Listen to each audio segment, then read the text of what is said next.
Welcome to the podcast, everyone. My name is Daniel, as in Ghost Guy. It's going to be a little bit different this week. I touched on this before, and I'm going to come back to it this week for an important reason. This is more of a spiritual talk today. Now, there won't be a Saturday podcast, just this one here for the week. I'll return next Wednesday and next Saturday as well. So why am I doing this? I'm not going to get too much into detail about it. I just hope it helps. That's my goal. I hope if it helps one person, I know it helps myself, then it's worth it. I don't know. I mean, it could be 5 minutes long. It could be 20. We'll see. So spiritual talk. Now, this is a big part of how I live my life. So I'm into, the ghosts and the history and the legends, and storytelling in general is huge for me. Big part of who I am. This is the other side of things. Call it mindfulness. Call it spirituality. I mean, every word is kind of loaded. You hear this stuff from gurus and teachers, and they use these words, but they don't really explain in detail what it means. And I understand that. I understand why they're not explaining it in detail, because in a way, you got to experience it for yourself. You got to actually put in the time.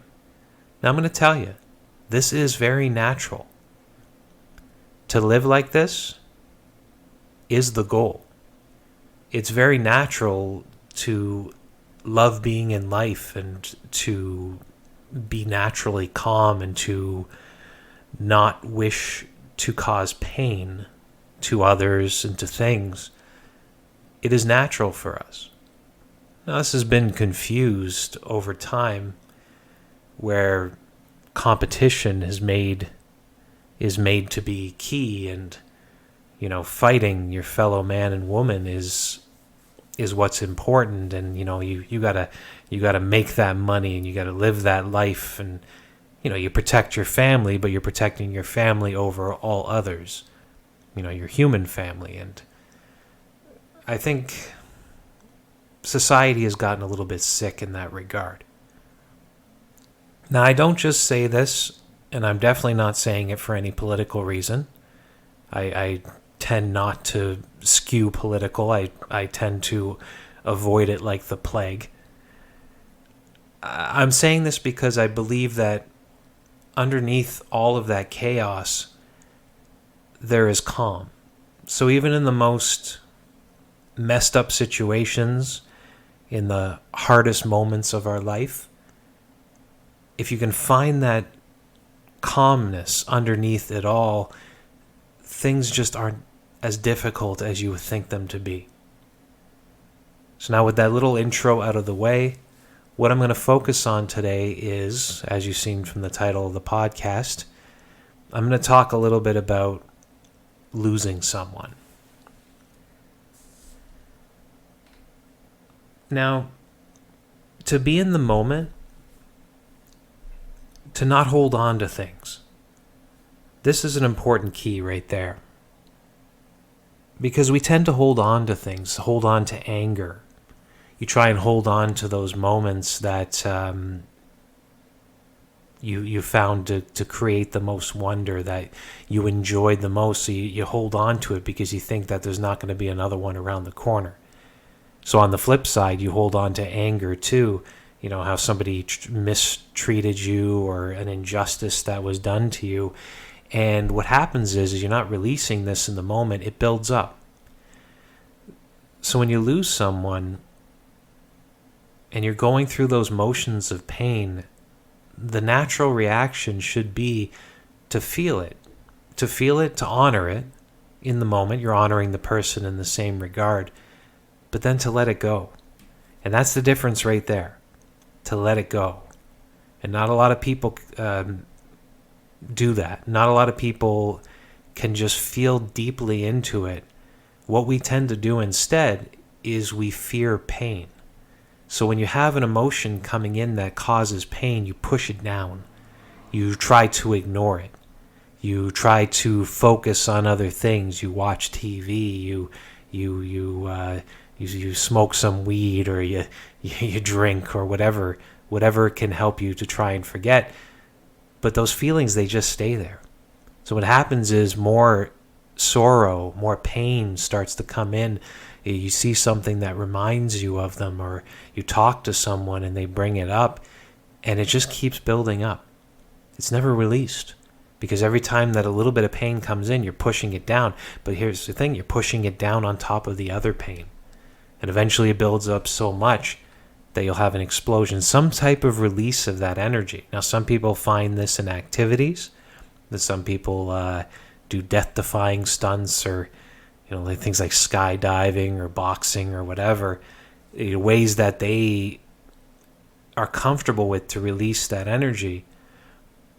But in others, saying it turns into something that is destructive to the person themselves.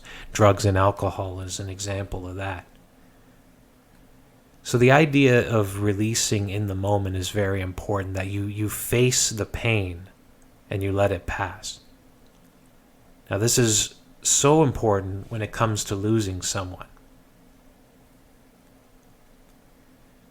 Now, you ask the question, this is one that I've pondered over the past week or so. Is it really so final? Now, when somebody that you cared for passes away, we use the term that we've lost them, that they're gone. But I don't believe that. I don't really believe in that concept of losing them. I don't think they ever truly leave. We think it's a mystery what happens next. And I think that's the hardest part, is that you don't know what's beyond life, what's on the other side, what's going to happen over there. Now, I have my beliefs. Now, there's some people might hear me say this and they'll think that I'm kind of flaky on it all, but I do have my beliefs in this.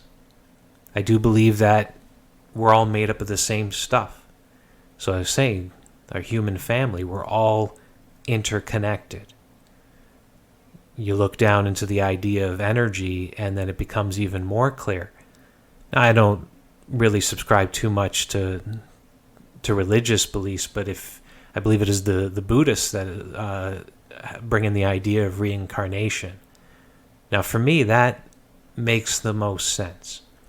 If you believe in the idea that we're made up of energy and that nothing ever really gets wasted in this life, that when you move on, that your energy still continues.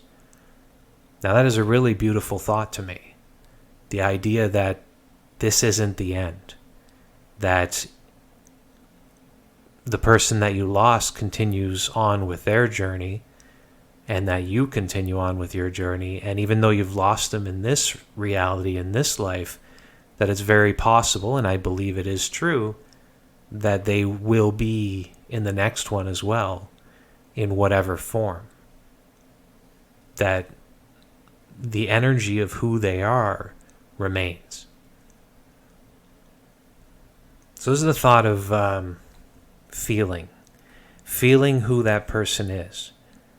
Now, I can tell you that, let's just say they were your uncle, Uncle John, and that Uncle John was a tough guy. He was raised during a tough time, and he was a veteran of war, and he loved his family, and he was always kind to you when you were growing up in that family, and you respected Uncle John, and that's who he was. He wasn't a guy to mess with, but he was loyal to his family, and he stuck up for you in every situation. And when you were younger, he helped you with some bullies, and you will, always love him for that. That is your Uncle John. That is the person that, when you look at him, that's who you see. But that's not what I am talking about here. Beyond our personalities, there's energy. Beyond our personalities, when you're in the presence of someone, you can feel who they are. Now, if somebody, for example, is really stuck on their anger, is living a depressed life, kind of a sick life, and they've become this type of person, they're always feeling that pain. When you're in their presence, you're going to feel that pain as well. So this is what I'm talking about. It's beyond their personality. There's a feeling associated with that person. That's what I'm focusing on at the moment.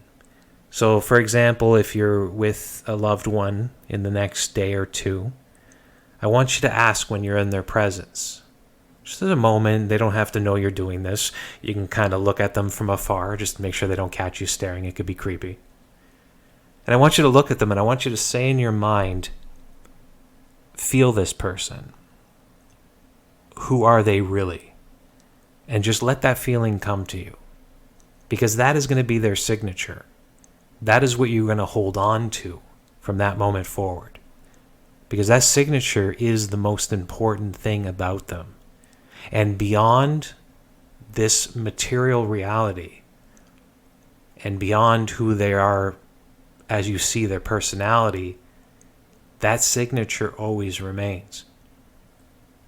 So, God forbid one day they're not with you anymore, not lost, but moved on, passed on. That signature will stay with you. So you got to dive deep into it. You got to really feel it and know it. And it will stick with you forever. Now, maybe after they're gone, maybe years, that feeling might fade. I think if you don't call upon them, if you don't feel that energy for many, many years, I think you would have a harder time bringing it up in the future. So that's why it's so important to know it now. If it's somebody that matters to you most, you feel that signature, and it's almost like you're giving energy to it. And I mean, like, you can pray. Like, I don't know your religious beliefs, and that's fine. All of them have that very positive element, and you can sit there and pray and hope that they go to heaven or they move on or whatever you believe. You can do that, or you can just feel their energy. And I think by feeling their energy, you're bringing them bliss. You're bringing them peace, and in some cases, maybe you're bringing them rest. But in turn, you're also bringing them back to yourself. It's hard to explain, but let's just say that by being able to feel this signature after they are gone, you're almost making them a part of you. So you haven't really lost anybody, because they're always there. And in moments that are the most difficult, especially at the beginning, if you can dive into that energy, in some ways, it's like they never left, that you're still spending time with them. You can feel that in any moment that you need it, because I know the sorrow will come in waves. That, as I mentioned before, you're going to have things that remind you of them. And when you feel that sorrow in the moment, you can just kind of, bring on their signature, bring on their energy. Now, in a moment, I'll tell you kind of like a personal thing and how I would do that, a little step-by-step guide. But I just want to reiterate one final time, because once I do that little step-by-step, the podcast is done. But I just want to reiterate that there's loved ones in your life right now that mean the world to you. Do this. Do this immediately. Take on their signature and their energy as much as possible. Make it a part of you now while they are still with us. Because, God forbid, and I'm sure there's many, many, many years ahead of you, but God forbid when that time is done, you're gonna be thankful for this.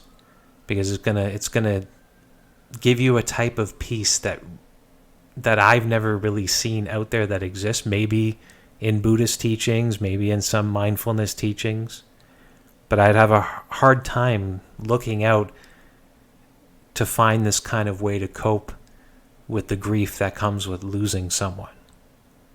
Nobody ever says that they that is very possible for them to not be gone. Physically, yes. But energetically, emotionally, no. So how do I do this? What works for me? Now, this gets into the idea of mindfulness. And I know I'm going to be careful what words to use here. You talk about meditation. A lot of people don't even know what that really means in a sense. You sit with your eyes closed, but you're still thinking about everything. That's not how it works. You got to put in the effort. You got to put in the effort. And I'm going to tell you that you put in the effort for a month, 2 months, a year, meditation 10-15 minutes every day until you get to the point that you just crave it, and then it becomes more and more easy to go an hour or more. You get to that point and you put in that effort, it's going to change your life. And I'm not just talking about what I'm talking about today. I am talking about in every aspect of your life. Everything that you were stressed about is going to be seeming so meaningless to you. Even your job, you see more joy in your work. You'll see more joy in the people around you. You might drop a friend or two if they're very far gone and all they do is bring us pain. But overall, this corrects the world around you. This makes life less chaotic. So you put in that effort, you get to a certain point, and life seems joyful again. And once you get to that point, you're not seeing the world and people ahead of you as physical beings. You're seeing them more on an energetic level. You're seeing them more for who they really are, beyond all their personalities, beyond all of the judgments that you've been raised with, that you have learned over the years. So once you get to that point, which I'm not going to claim to be any type of expert. I am not perfect by far in any of this regard, but I think I've gotten to a certain point where that's how I see life. I look beyond that physical level, look beyond those unneeded emotions. So once you get to that point, when you see people, you're really going to feel who they are, just naturally. So then taking that next step to diving into that energy signature and really understanding it and marking it in your memory and making a part of who you are becomes possible. So step 1, get more mindful. Step 2, get comfortable with meditation, which is a great way into this. You can look up many guides on meditation. All of them are good if they all lead to being mindful, which means not being focused on your stresses, only being focused on that moment. And then step, 3 or 4? I don't remember. The next step is to start feeling people, start knowing their energy and their signatures. And then when it comes to your loved ones, to the people that you see most in your life, just feel into them as much as possible. Every moment you're with them, feel into that. Make a note of it. Understand it. Make it a part of you, so that if, God forbid, it one day happens and that person is gone from this life, they've passed on to whatever is ahead of them, that you can bring that feeling back to you whenever you need it. That's basically how I do it. And it has done wonders for me. Okay, that's the podcast. Thanks for listening, everyone. I'll talk to you next week.